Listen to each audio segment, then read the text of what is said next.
Hello, everyone. It's Nick from Claret and Booze, and welcome to my early morning ramble. 6 a.m. I'm recording this, but you're getting it. You're going to get it a little bit later when I get a chance to upload it because I've got to go for a dog walk. This is following on from last night's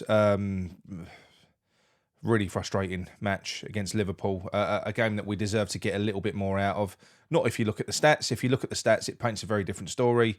You know, they had 73% possession and 4 times as many passes as us. But again, that was the game plan. And when we had the ball, we were really effective. And it certainly didn't feel like that when you was watching it. I thought it was a really good performance from us with the way that Liverpool set up and the way that they typically play against teams like West Ham at the moment. That's what you're going to get. It's what you're going to get. You're not going to outpass them. You know, they're a better team in that sense. So tactically, I thought we were okay. I thought the way that we played worked. But look, we'll get into that in a minute. If you are new to the channel, please subscribe. And if you enjoy the content, even if you don't, please drop a like on it because it does really help us. What we're going to do, I'm going to talk about the game. I'm going to talk about two dodgy refereeing decisions, in my opinion. One of them was just scandalous, wasn't it? It was absolutely fucking ridiculous. I was raging last night. I'll whiz through the player ratings as well. I'll do those very, very quickly, so don't worry. And then we'll move on to some more news, some more breaking news that just some information that I've had from. It's been confirmed now as well. I've had the same story from 2 people. This is about the David Moyes and coaching setup for the remainder of the season. You know, who's pulling the strings? You know, well, we'll find out. You'll all draw your own conclusions, but I've got some very good information on that. But look, let's get back to the game, first and foremost. We faced off against Liverpool at the London Stadium, 7:45 kickoff. Liverpool employed a change of system. They moved Trent Alexander-Arnold into midfield, and they deployed a back 3, you know, Robertson, Matip and Van Dijk in the back 3. And so it was a very new system, and they were vulnerable down that left-hand side. They were. I kind of thought that. Well, the minute I saw the way they was shaping up, I thought, I hope Benny's going to have a good game. And he didn't. He didn't have a good game. We did exploit them down the left, but not through Benny, you know. Declan Rice made a surging run later on, you know, kind of showed him how to do it. And obviously, one of the goals of the season, in my opinion, from Lucas Paqueta, which we'll talk about in a minute, came down that side as well, started down that side. So, yeah, I think we missed the boat there. I think we needed to exploit that left-hand side a little bit more. We didn't. But on the whole, I think we played pretty well. But let's get into it sort of moment by moment anyway. Quite early on, I think it was around about 9 minutes. This was kind of this set the tone for Benny's game. He gets slipped through kind of clean on goal, and he's just got to hit the ball first time he's inside the box, you know. He's got a clear sighted goal. He's got to spank the ball with his left foot. He doesn't. The ball gets caught under his feet. He chokes, and it ends up just going to nothing. Now, like I say, that was after about 9 minutes. And again, we're playing some really good football. We're kind of in the ascendancy. Declan Rice, full of energy. Paqueta's pulling the strings. And then an absolute wonderful moment. The ball gets pulled out of the air. First time bit of control from Ben Rama. Really good. Probably the best thing he did all game. Fed it to Paqueta. Paqueta went on a surging run down the left-hand side. Played a double 1-2. One-touch football. So 1-2, 1-2 or 1-2-3-4, whatever you want to call it. Which basically, he just knitted play through from the left-hand side, skipped through 2 or 3 players, just through one-touch, quick passing football, got the ball back from Antonio, of all people, this was with, absolutely perfectly weighted one-touch passes, fed Paqueta in, Paqueta just spanks the ball with his right foot, with his weaker foot. And yeah, it weren't tight in the corner, but there was a lot of power in it. He kind of, the way he hit the shot, it was faded. I think Alisson was slightly unsighted as well. It was a very clever finish. He knew what he was doing. And I know that the commentators were saying that there was a deflection. I couldn't see a deflection at all. They just couldn't believe that Alisson let that in because it didn't nestle in the corner. It was kind of, it nestled in more towards the centre of the net. But like I say, Paqueta knew what he was doing there. He hit that side of the defender. You know, caught Alisson off guard. He was slightly unsighted. It was an amazing finish. absolutely amazing. I fucking jumped through the roof when that went in. I could not believe what I was saying. I was seeing 12 minutes. I was like, oh my God, what is going on? What is going on? West Ham are reborn. So yeah, we're not used to that. So that's another early goal, isn't it? You know, another early goal from us. Another goal for within the first 15 minutes, which does go completely counter to everything that we've done all season. And like I say, typically we don't attack early. We don't do that. We don't go after the game. But the approach has completely changed. You know, the approach has changed. We're going at teams early on. I was a bit worried because I've not spoken about our lineup really because there was no changes. There was no changes to our lineup. It was exactly the same. You know, we'll talk about that in a minute. I think there should have been because the players looked fatigued as the game wore on. We weren't celebrating that being 1-0 up for long. After 18 minutes, Gakpo he pulled them level. You know, so 6 minutes later, the balls broke through. I think it was Trent Alexander-Arnold picked the ball up, poked it through to Gakpo, who pings in a very, very accurate shot. It weren't the best shot in the world, I'll be honest. It was accurate. But my feeling is that Fabianski should be getting a hand to that. He should be. You know, the ball bounced twice before it went in. You know, it wasn't a P-roller, but it weren't a rocket. And it was from quite some distance. So in my opinion, Fabs has got to be getting a hand to that. But it was a good finish. So 1-1. You know, and what can you say really? It was it didn't take the wind out of ourselves. We carried on going, and it was quite competitive, I reckon, for the rest of the first half. Yes, Liverpool are going to have most of the possession, like you know they always bloody do. But like I say, we go into half time. It's all square. It's all square. I was quite comfortable. I thought, hang on a minute, we could probably get something from this if David Moyes freshens up the team, because we started really quick and players started to look fatigued. So you had the likes of Cresswell looked knackered, Rice started to look tired, Souček looked dead, Antonio was fucked. He was so tired. There were so many players out there that were on their arses, and this is the issue that you've got when you play the same set of players every 3 days. We're running them into the ground. I'm not gonna stop worrying about Zuma because he's kind of he's constantly hobbling. We know he's got a problem with his knee, and him playing every minute of every game every 3 days, I don't think that's ideal. But there were several chances that we had in this game, and Liverpool as well. I thought Aguero had a brilliant game, but we'll talk about them individually when we get into the player ratings. But I thought, I thought Antonio had a couple of chances, but like I say, he was fatigued. There was that one moment where, well, it's another good thing that Benny did, where he poked the ball through to Antonio, and Antonio was going to get on the end of it, but Van Dijk, he just clipped it away from him right at the last moment, which was a bit of a killer. It was a bit of a heartbreaker. So we did. There were a few moments, you know. Antonio had a header as well. So yeah, it was a bit of a shame. On 67 minutes in the second half, that was when the breakthrough happened for Liverpool from a set piece. Really frustrating. It looked like you had Ben Rama tasked with marking Matip, which was just insane anyway. But he didn't track him. He just kind of let him go. Not that he could have done anything anyway. Like I say, he was a wrong man to be picking Matip up in the first place. But by the time it arrived to him, he'll never get an easier goal. It was a bullet header, but fuck me, it was just a really, really, he was unmarked. It was ridiculous defending. So 2 goals there really that we could have done something about. Fab should have saved the first one, and that could have been avoided. It could have been avoided. It was just schoolboy defending from set pieces. Then on 70 minutes, we made a few changes. We brought Cornet on for Ben Rama, and we brought Danny Ings on for Antonio. 2 changes I couldn't argue with. I think they could have come sooner, but they, I think we could have done with freshening up midfield. I'm so surprised that Fornals didn't get any minutes. I am. It's really, really frustrating, to be honest. But we had a moment, didn't we, in the second half where it was before their goal, actually. It was before their goal. I don't know why I didn't touch on that. It was before their goal where Jared Bowen sort of storms through on goal. There's a lovely ball down the side from Lucas Paqueta.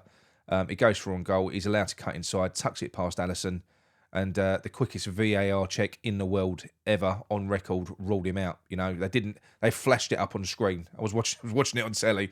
Didn't even give you a chance to analyse it. You just saw a blue line, flashed it up, took it off within about 10 seconds. You know, it was fucking scandalous, to be honest. You know, normally what they do, they take 2-3 minutes, they're drawing lines, they're looking at this. He weren't that far offside. It was marginal. They should have been looking at it a little bit more than that.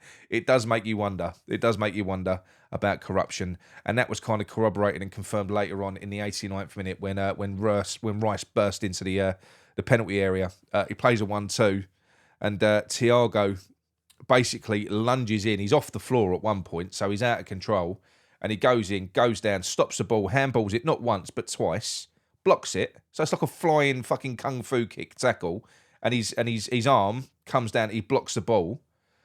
And Mariner, that absolute corrupt fucker who's done us twice before, he just straight away, no.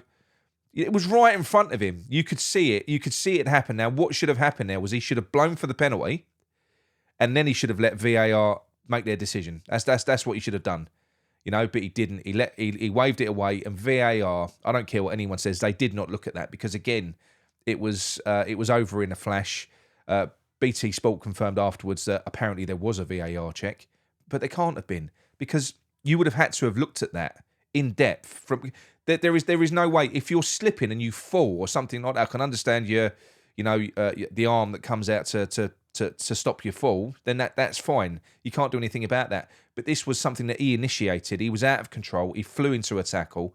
And if you do that, then you're running a risk of handballing or taking someone out and giving a penalty away. He should have given a penalty away. We should have had a pen. That should have been a draw at the very least, that game. So I thought it was absolutely fucking scandalous. It was an absolute disgrace. And the Premier League don't even try and hide the bias now. You know, we're not just seeing it with West Ham. We're seeing it all over the Premier League now. You know, all of these stories are creeping out. It is so blatantly obvious that there is corruption. And off the back of that, I haven't really got an issue with Liverpool, but they're obviously trying to kind of cushion the favourite teams into the top 6, into the top 4. I fucking hope they don't make it. I hope that the likes of Brentford, Newcastle, I hope that basically, I hope the top 6 gets dismantled because it isn't fair. It isn't fair. They're trying to engineer it so the big teams, the money-making teams, you know, the ones who attract all the overseas viewers and everything else, win their games and get the top places so they can get in the European competitions. It's so fucking crooked, especially at this end of the season. So, yeah, it's a shame that a couple of teams have fallen away at the top because the likes of Brentford and Brighton were really making the push. But, you know, it is what it is. I would have liked to have seen a few of those teams just knocked out. I know we've seen Chelsea knocked out of it. But I hope they don't fucking qualify. I hope they finish 7th. Them and Spurs. So it was a bit of a sickener, to be honest. But look, let's quickly move on to the player ratings. So I'm going to go for this is very quickly. Obviously, I'm doing this on my own. I would do it with on a live show, but we haven't got anyone available tonight. So I'm going to quickly whiz through it myself. So let me know what you think of my ratings anyway. So Lucas Fabianski, for me, like I say, I thought his distribution, he's had some good games recently, but his distribution is shit. Typically, it's bad. So I'm going to give him a 5. He should have saved that penalty as well. 100% he should have saved it. It's just not good enough, really.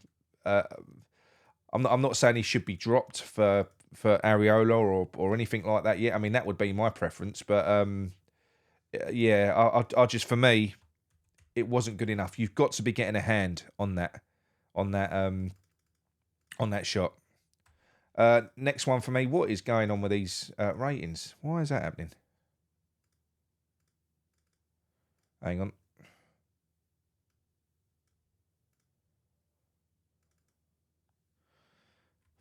Five. I'm having a nightmare here, aren't I? Oh, fucking hell. I've just altered my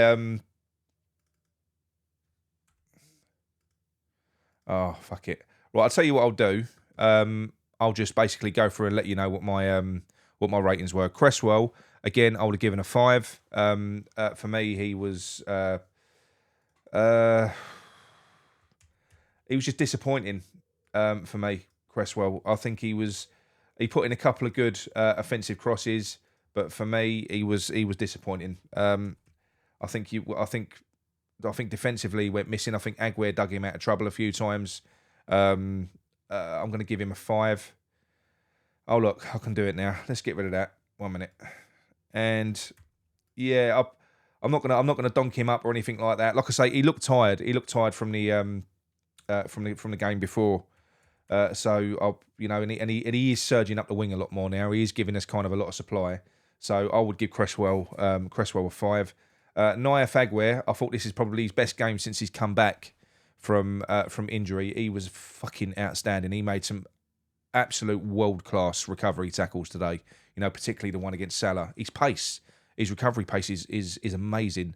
So that balance that we've got there with Aguero and Zuma, I can kind of see what Moyes has done, where he's signed them, because you've got Zuma who's good in the air and he's good at all the fundamentals of defending, and then you've got Naya Fagware, who we saw again today with his passing, the way he switches play. He's really quick on the ground, and yeah, it's a good balance. So I'm going to give him quite possibly. I'm going to give him an 8. I think he was the best of the centre backs today. He was very, very good. Then moving on to Kurt Zuma. Kurt Zuma was a bit of a colossus today. I think he dug Aguero out a few times, where early on Aguero did make a few slip-ups because he weren't great for the whole game.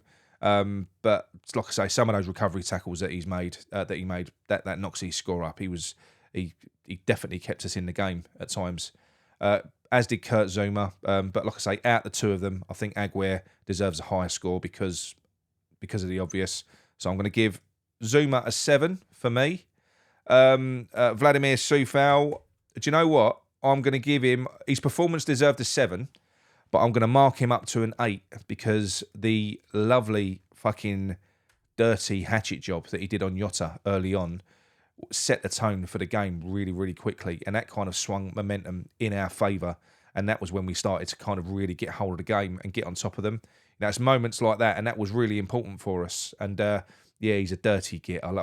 He's fantastic, and the fact he didn't even get a yellow card for that, I thought was brilliant. He absolutely poleaxed Jota, didn't he?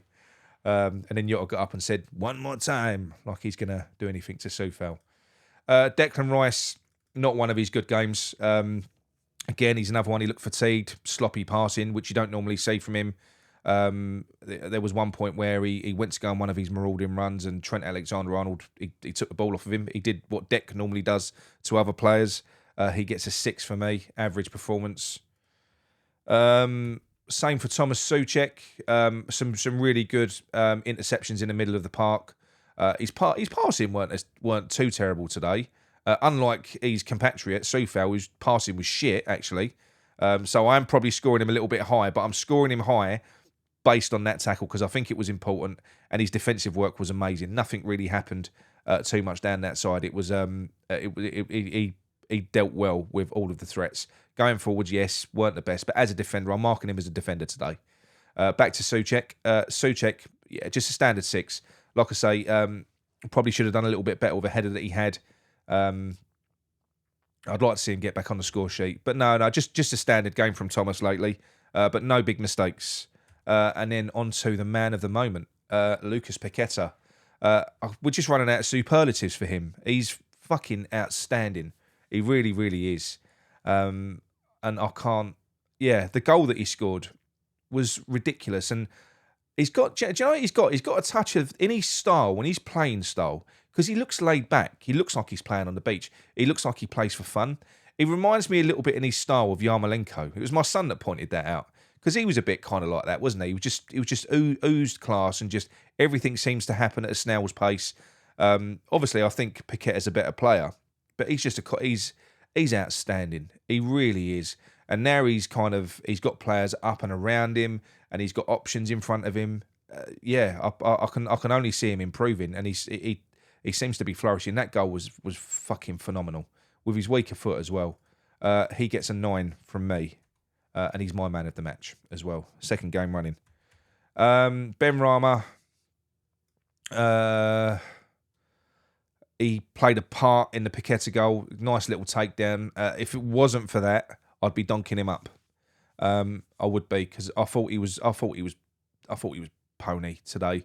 And anyone that says otherwise, and I've been a big advocate of Ben Rama this year, but we were so weak down that left hand side. They were there to be got out. Like I say, Trent. He was inside in their central midfield. Lucas Paqueta and Rice showed you what could be done, out on that left-hand side. He wasn't really attacking it at all. You know, when he did, he checked back inside. He's become indecisive all of a sudden. Looks like he's lost his confidence. So, look, I feel sorry for him, but it is what it is. But I'm going to give him a 5. It was a poor performance. Probably worthy of lower, to be quite honest. But I'm not going to dunk him up. Jared Bowen, really good game today, I thought. He put in a shift. He was helping Soufal out down that right-hand side. Great goal, which, look, I would like to have seen it looked at a little bit more.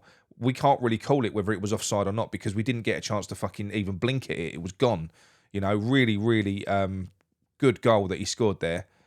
So, like I say, I don't think it was it weren't his fault he was offside. If anything, the pass was delayed a little bit.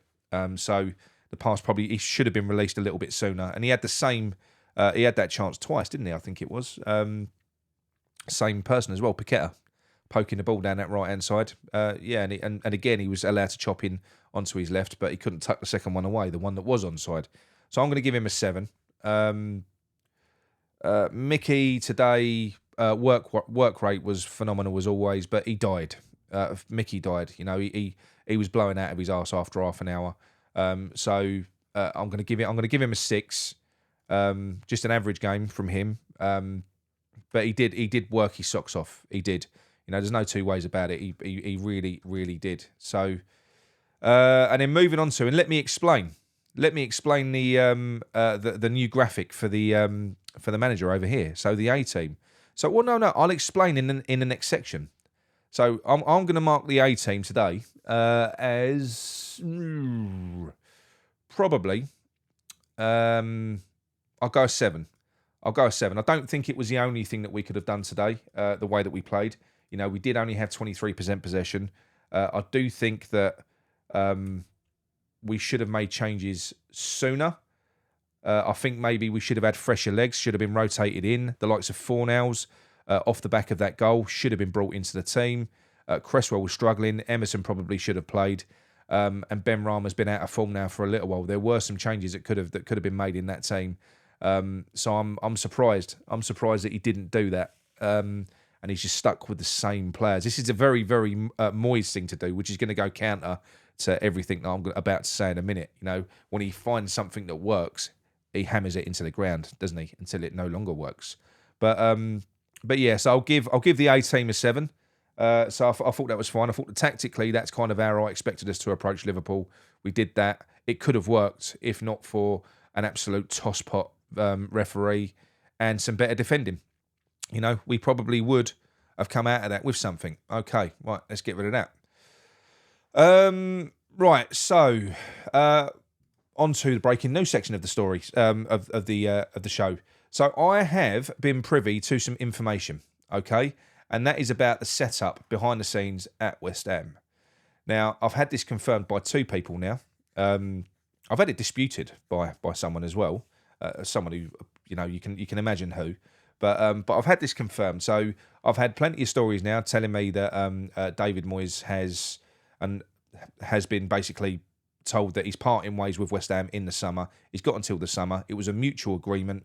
David Moyes said that he was going to let the handbrake off. He was going to play more attacking football, get some bodies forward, try and score goals, leave on a high. All right, I knew that. But what's happened is obviously, since then, there's been a bit of a shift within the club because he's going in the summer, and like I say, this is a very, very, very good source as well. Because there's been a shift within the club, and David Moyes is going in the summer. The board have lost faith in him. You know, that's the reason he's not going to stay. They've lost faith in him. So what they've done is they've pulled together a group of people within the club that I'm told is led by a senior player, which can only be Deck. Mark Noble is heavily involved, and all of the coaching staff. You know, Paul Nevin, Kevin Nolan, and Mark Warburton. Those are the 5 with David Moyes that are now tasked with driving us through to the end of the season. Now, basically, what I'm told is that everybody has to agree on an approach and a game plan. Everybody does. Everybody's ideas gets listened to, and like I say, this does include a representative from the team as well. So everybody has to agree on it. Obviously, David Moyes will retain some elements of control. I'm assuming that he will still get to pick the team. Otherwise, why would Thomas Souček still be there? Why would we not be seeing any changes at all. I don't know. But ultimately, the approach, training, it's no coincidence that we've started scoring set pieces again because Nolan and Nevin are back on set pieces. They have been for quite a few weeks now. So, yes, it isn't just David Moyes now. It's not that he's being watched very closely. Mark Noble is keeping a very, very close eye on this. Mark Noble's been spotted coming out of the changing room just before the team come out, before each of the last recent games. He's heavily involved. So he's probably getting involved in team talks, motivation. And, yeah, it's really, really interesting. So I'm not too sure. I'm not saying that David Moyes is just a bystander now, and he's a puppet. He's a front man for what's happening behind him. But, yeah, because you can see from his passion as well. So that would probably be disingenuous for me to say that, because if that was the case, then David Moyes wouldn't be as emotionally invested as he clearly is on the sidelines. He was fuming after the game yesterday, the same as we all were. So look, he's obviously still very, very heavily involved, but this is 100% now. It's a team effort. The tactical change and the tactical shift isn't David Moyes. So the change in onus and the way that we attack games now, that's something that's been developed throughout the team. Everyone at the club was sick of only attacking the last 15 minutes of a game. They've all basically, that's changed now. That's why we're coming out and we're attacking teams earlier on. We're going after the game earlier. So there's lots that have shifted. The low press has changed into a low to mid press. We're pressing higher. If you had a look at that game yesterday against Liverpool, there were passages of play where we had, when Liverpool were in possession of the ball, we was doing a high press. We had 4 players. You had Bowen, Antonio, Paqueta, and Benrahma in their half pressing them. We was pressing them high. That is not a David Moyes tactic. So it's all changing at the club at the moment. It's very, very healthy. We looked good. We should have come out of that game yesterday with something. And we've got massive games coming up, or a massive game. We've got Palace on Saturday, the 11:30 kickoff or the midday kickoff, whenever it is, which I'm going to. So I better find out the kickoff time. We've got to win that now. After Forest won last night as well. They beat Brighton 3-1. We're only 5 points above the drop zone. If we don't beat Palace, we've then got Man City and then Man United. 2 games where you wouldn't expect us to get anything from. I'm not saying that we won't, because look at how we played against Arsenal. Look at how we played against Liverpool. But there are games that on paper you would say, ooh, not sure. You wouldn't be surprised if we lost them. So if we don't get anything from Palace, bearing in mind he's flogging these players into the ground. They looked fucked against Liverpool last night. They're not going to look much fresher on Saturday morning, are they? So he's got to rotate the team. We've got to try and get something out of that game. And if we don't, we're going to get sucked back in again. By the time we face off against Brentford with 3 games left to go, Brentford, Leeds and Leicester, which are 3 winnable games on paper. But Brentford away, we never typically get anything from. They beat Chelsea 2-0 last night. So they've not given up the season just yet. And then Leeds is going to be a dogfight, because that's going to be a relegation battle. Anything can happen. On paper, we should beat them, but when nerves are part of the process, I don't know. Leicester away is never going to be an easy one if it's a dogfight, because they're all going to be down there. We don't want to be involved in the relegation battle come those last 3 games, because it's going to affect the European push as well. Because the European games are kind of sandwiched in there, I think. Either side of, is it Brentford? I think that's when the semi-final is. So we could really, really do without being sucked back in. And it could happen if we lose against Palace and then go on to lose the next 2 against the Manchester teams. Hopefully we don't. Hopefully we can get something against Palace. We normally do. But it's 2 teams that are kind of in the ascendancy. They're not in the ascendancy. They've got improved form. They've won a few games.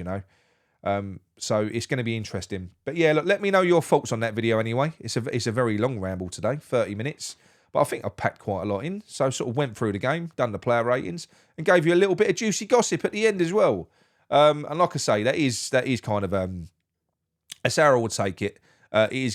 Take it as gossip. I do like to gossip, but like I say, it's information that I trust from 2 sources as well, 2 good sources.